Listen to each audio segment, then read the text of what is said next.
we scan the results, and that scanned image will be in the system.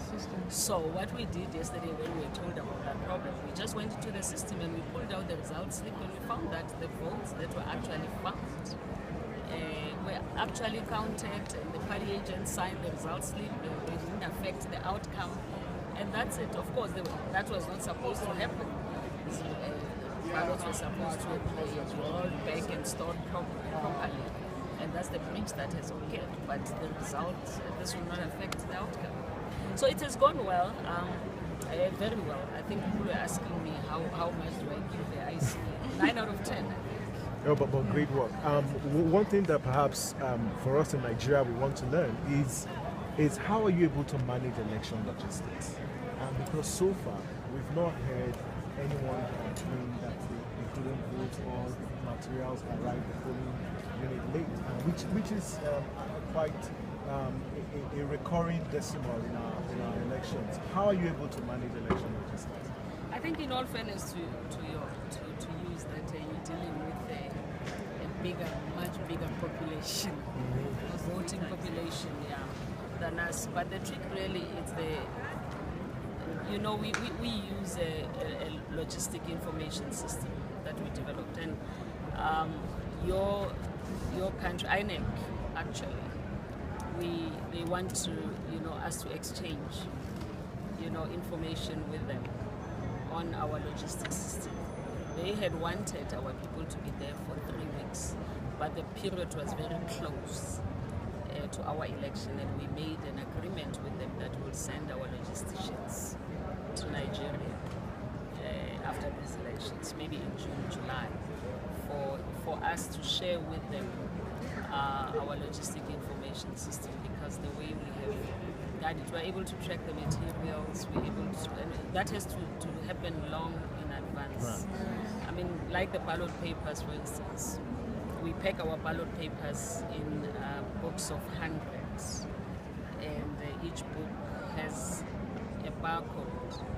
So in the system, we are able to say which ballot papers were delivered to which voting stations. And when we do the reconciliation, we're able to do that. And we have an integrated approach to distribution of election material. Not only election material, everything that has to do with elections, they go to a central point, to logistics. They will be responsible for distribution of ballot booths, ballot papers, T-shirts, the clothing that the election staff wear. That has to all, culminate in one point, and we have what we call a milestone. We have developed a system where we track the milestones for each and every project. We have multiples of projects, hundreds and hundreds of them in the run-up to an election. It will be about electoral staff, it will be about voting material, it will be about recruitment and training of staff, it will be about communication, all culminating in one project chat, which we track electronically. So that makes it very easy for us to track progress and also to track where is what, and we do that consistently. I'll just add one last question and before anyone. Funding. We came in here yesterday and we were just mesmerized by this result collection center, down to the part where you have the election, the IEC election related materials showing all your voter education. And one is wondering, how are you able to fund your elections? Is it solely by the government, or you have donor organizations? It's government. We don't even accept money from the donors because we don't want them to influence our processes. So it's 100% funded by Parliament. And when you have 100% government, that doesn't affect your independence? Not government, Parliament. Parliament. Okay. Parliament. Because we are a constitutional institution. Yeah, we are not under any ministry. So, I'm a little curious about political parties, because in our country, a lot of people are calling for the INEC to be involved in screening candidates for political parties due to, or maybe disqualify some of them. So I'm curious, here in South Africa, how do you do it? Are you involved in the activities of the political parties? Can you disqualify a candidate? If they do we're not involved in their primaries. Okay. You don't monitor their primaries? It's them. The political parties are responsible for that. But after the primaries, when they bring their lists to us, we then have to look at whether each and every candidate complies with the law. Those who don't comply with the provisions of the law and the Constitution, we will remove them.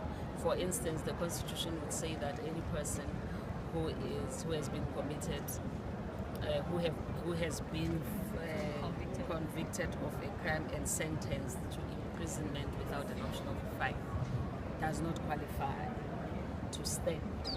So sometimes, political parties like this time around, they'll bring names to us and then we call for objections. And then if there's an objection, in this particular instance, there was an objection against one, a candidate who had been sentenced to imprisonment, was on parole, but his parole was only ending on the 25th of May or something. So we disqualified.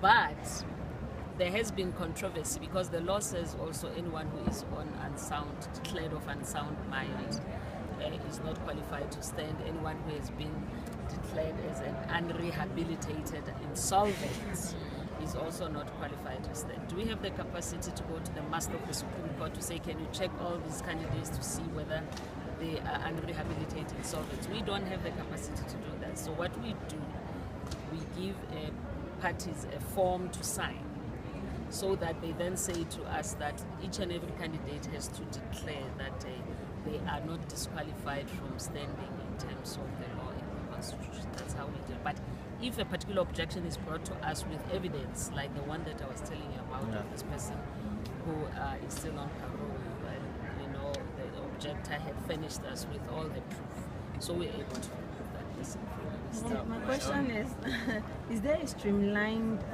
budget for political parties? Like, do they give regulations about how much they are allowed to spend for their political campaigns? No, we don't have party funding.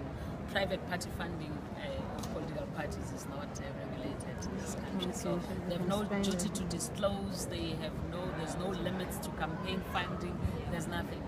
All the political parties that are represented in Parliament and in the provincial legislatures are entitled to what we call public party funding, which comes from a vote from Parliament. And they will be entitled to 10% of the funding across the board, and then 90% is distributed equitably according to the number of seats that each party has. We administer that. We are a conduit. We get the money from Parliament and then we distribute it to the parties in accordance with the formula that is stated in the law. But private funding, no duty to disclose, no legislation governing that, no campaign funding limits. In any case, those laws don't work even in the United States because people find a way of beating those laws, finding, a way around them. So I'm not sure if it works at all. Last one, the electoral offenders. I don't know if IEC here, do you have the power to prosecute electoral offenders? And if yes, how No. do you? Here, electoral offences have to be prosecuted by the courts. If one violates the provision of the law which constitutes prohibited conduct, that has to be reported. Intimidation and all those things. Police, courts, because we're in election management board, we don't have a police force and prosecutorial authority. So there's no special court designed? There is a special court, the electoral court. Yeah.